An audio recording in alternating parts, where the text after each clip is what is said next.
Hey guys. हम सब ख़ुद को बहुत अच्छी तरह समझते हैं। बावजूद इसके हमेशा एक इच्छा होती है कि मुझे और पता चले कि मैं कैसा हूँ या मैं कैसी हूँ। ये इच्छा इसलिए होती है क्योंकि हमारे को एक कुदरत ने ये फ़ितरत दी है कि हमें अपने आप को और बेहतर बनाने की लगन हमेशा रहती है। तो चलिए आज हम इसी पर बात करेंगे कि आप ख़ुद को और कैसे समझ सकते हैं और ख़ुद को और बेहतर कैसे बना सकते हैं। इसके लिए फिर से मैं एक छोटी सी कहानी आपको बोलूँगी। हमारे सामने एक मिस्टर एक्स हैं। इन मिस्टर एक्स की आदत है कि हमेशा काम पर देर से पहुँचते हैं। बहुत कोशिश करते हैं, भाग दौड़ भी मचाते हैं, लेकिन देर हो ही जाती है। तो हमने कोशिश करी कि उनके लाइफ़स्टाइल को जाकर टटोलते हैं कि आखिर क्या वजह है कि वो इतना लेट क्यों हो जाते हैं। थोड़ा टटोलने पर पता चला कि वो लेट इसलिए हो जाते हैं क्योंकि वो बहुत देर से उठते हैं। तो हमने सोचा ये तो कभी कभी होता होगा, लेकिन उनको और टटोलने पर पता चला कि वो तो रोज़ ही लेट उठते हैं। तो हमने थोड़ा सा और जानकारी लेने की कोशिश करी तो समझ आया कि वो महाशय सोते ही बहुत लेट हैं। वो सुबह 2-3 बजे तक जागे होते हैं। अब ये जायज़ सी बात है कि कोई इतना देर से सोएगा तो देर से ही उठेगा, लेकिन वो जाग के करते क्या हैं? मतलब ये कि इतना देर तक जागने की वजह आखिर क्या है? थोड़ा और समझने की कोशिश करी तो पता चला महाशय को आदत है रात तक बैठकर सोशल साइट्स पर काम करने की। वो वहाँ पर बैठे रहते हैं, पोस्ट पढ़ते रहते हैं, लोगों से चैटिंग करते रहते हैं या अननेसेसरी की चीज़ें, पिक्चर्स या जो भी ऐसी चीज़ें हैं जो बहुत ज़रूरी नहीं भी हैं, उसमें वो अपना टाइम लगाते रहते हैं।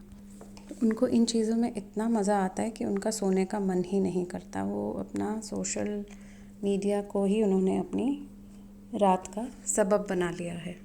अब थोड़ा और डीप जाकर देखने की कोशिश करते हैं तो समझ में आता है कि वो वहाँ पर बैठकर अपने दोस्तों को फॉलो करते हैं और उन लोगों को देखते हैं जिनसे वो ख़ुद को कंपेयर करते हैं और उनको ऐसा लगता है कि वो लेस वर्दी हैं या उन बाकी लोगों से थोड़ा कुछ कम है। अब अगर कोई किसी और से अपने आप को कम महसूस करता है तो वो उन लोगों को बैठकर देखेगा क्यों? क्योंकि वहाँ पर उनको बाकी लोगों से जो अटेंशन मिलती है और जो वहाँ पर इंटरेक्शन करके, बातचीत करके या एक सोशल जगह पर अपनी प्रेजेंस बनाने से उनकी अपनी एक सेल्फ इम्पोर्टेंस की नीड पूरी होती है, फुलफ़िल होती है। तो ऑफ़ कोर्स उनको वहाँ पर टाइम बिताना अच्छा लगने लगा और धीरे धीरे वो एक एडिक्शन नहीं बोलूँगी बट एक आदत में तब्दील हो गया।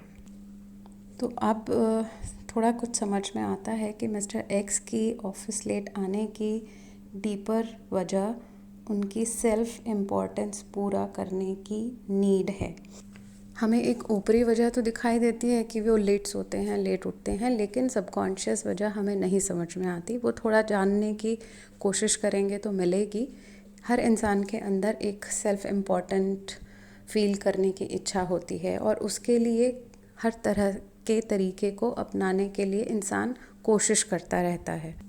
तो ख़ुद को या किसी को भी समझने के लिए आप एक ऊपरी वजह पर हमेशा मत जाइए। आप उसमें अंदर डिग करने की कोशिश कीजिए कि एक्चुअली जो बिहेवियर बाहर दिख रहा है उसकी वजह हमेशा सबकॉन्शियस नीड में होगी। तो मिस्टर एक्स की जो हैबिट्स हैं या जो बिहेवियर पैटर्न है उसमें हमें उनके सुपरफिशियल रीज़न्स जो आसानी से दिख रहे हैं उसे देखने की ज़रूरत नहीं है, बल्कि उसमें पूरा एक कंप्लीट एनालिसिस करने की ज़रूरत है कि ये शुरू कहाँ से हो रहा है। तो अगर हमें उनके लेट आने के पैटर्न को करेक्ट करने की ज़रूरत है तो हम सबसे पहले ये देखेंगे कि वो आया कहाँ से, अटेंशन की नीड से। तो इसकी रेमेडी भी यहीं पर है। अगर हम उनकी लाइफ में कोई भी ऐसा इंसान इंट्रोड्यूस कर दें, मतलब उनकी लाइफ में कोई भी ऐसा इंसान हो, फैमिली मेम्बर या फ्रेंड, जो उनको बहुत ज़्यादा इम्पोर्टेंस देने लगे, तो उनकी सेल्फ वर्थ बढ़ जाएगी। ख़ुद की नज़रों में सेल्फ इम्पोर्टेंस बढ़ने लगेगी और वो सेल्फ इम्पोर्टेंस फिर वो सोशल मीडिया पे जाके ढूंढने की उनको ज़रूरत नहीं पड़ेगी। तो ऑटोमेटिकली उनका सोशल वेबसाइट्स को विज़िट करना कम हो जाएगा और देर से सोना भी ऑटोमेटिकली रिड्यूस हो जाएगा। जैसे जैसे ये चीज़ें रिड्यूस होंगी उनका मॉर्निंग उठने का वेकअप साइकिल भी ठीक हो जाएगा और ऑफिस में टाइम से पहुंचने का प्रोसेस शुरू हो जाएगा।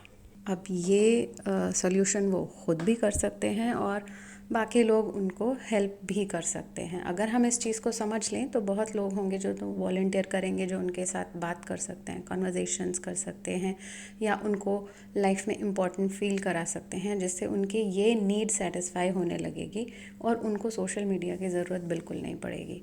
तो अगर आप इस तरीके से चीज़ों को समझने लगेंगे, एक कंप्लीट एनालिसिस करेंगे, तो आपको अपने अंदर और दूसरों के अंदर जो इश्यूज़ दिखते हैं या जो प्रॉब्लम्स, बिहेवियर पैटर्न्स या हमारे बहुत सारे इश्यूज़ जो हमें दिखते हैं वो रेक्टिफाई होना इजी हो जाएगा। एक और चीज़ मैं बोलूँगी, ज़रूरी नहीं कि हर किसी के केस में ऐसा ही हो। कुछ लोगों को आप पाएंगे कि वो मूवीज़ ही देख रहे हैं। अब मूवीज़ देखने की उनकी क्या वजह है वो आप उनसे पूछ सकते हैं। जैसे जैसे आप उनको पूछेंगे आपको उनके कारण समझ में आएंगे, आप उसी तरह से उनका सल्यूशन निकाल सकते हैं।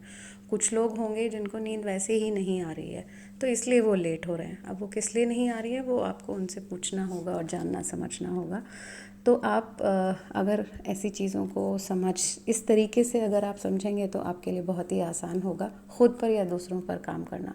तो देखिए आपके अंदर ऐसी कौन सी चीज़ें हैं जिनको आप सॉल्व करना चाहते हैं, या ऐसे कौन से पैटर्न्स हैं जिनको आप ब्रेक करने की कोशिश कर रहे हैं, या मैं बोलूँ सेल्फ़ इम्प्रूवमेंट की तरफ आप जा रहे हैं और जाते भी हैं और कोशिश करते हैं, लेकिन कभी पूरी होती है कभी नहीं होती है। तो आप अपने आप को इस एक साइकिल में डाल के देखिए या एनालाइज़ करिए, तो शायद आपको सॉल्यूशंस मिल जाएंगे।